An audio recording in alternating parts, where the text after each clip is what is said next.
Kaya lima. Ayan, yung ina muna. Kahit yung ina muna. Kung yung itlog. Ano itlog? Tapos ilagay mo yun sa ano eh. Bubugok na to. Ay, na may itlog. Kami itlog. Kunin mo dapat mo isa. Mayroon sa mga dito.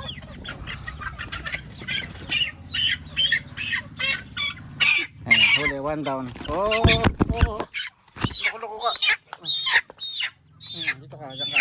Oh, bagong hometown mo. Bago, oh, dyan ka. Ayan, may bago sa kulungan, oh.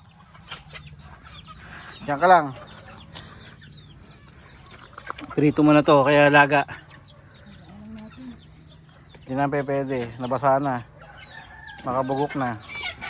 May bago siyang kulungan doon, oh. Nanay. Ilan na? 5 lang? Ilan itlog? 5?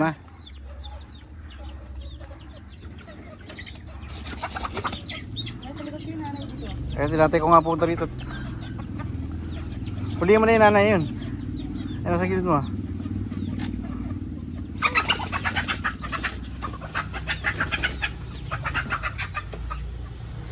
Hawakan mo sa pa ako hawakan. Kasi nakaisang ano ako. Sa pa ako hawakan.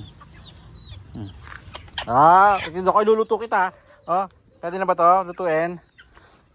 Ito kaya. Diyan ka lang ha.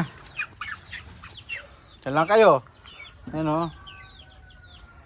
Meron pang 4. Ay, grabe. Nakakalimutan ko ng manok ko. May lahing pusa.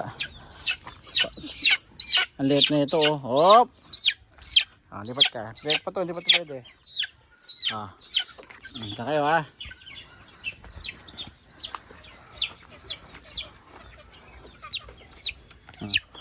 Hindi na kayo lumaki.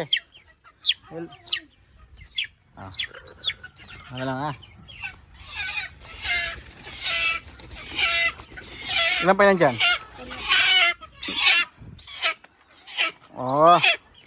Huwag ka nang malikot.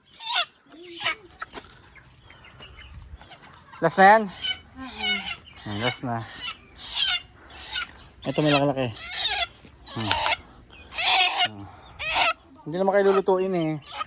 Check mo kung may itlog pa dyan. Ngayon, takot sama kayo sa nanay nyo. Inaway kayo ng nanay nyo. Yan ang kanilang bagong kulungan. Yan ang mga alaga ng tatay ko yan. Ngayon na lang natira. Okay. Update. Ang kalmot sa akin. Kokok, manok. Ang hirap na sumuot dito. Tagalin mo lang ngayon yan. Ayan yung ina ng manok ko. Ayan. Ay, update. Meron pa kami dito. Bibe. Nasaan ang leader nyo? May 6 na bibe. Asan yan? 6 lang ba yan? Parang 7 yan ah. Siyam yan. Siyam na bibe.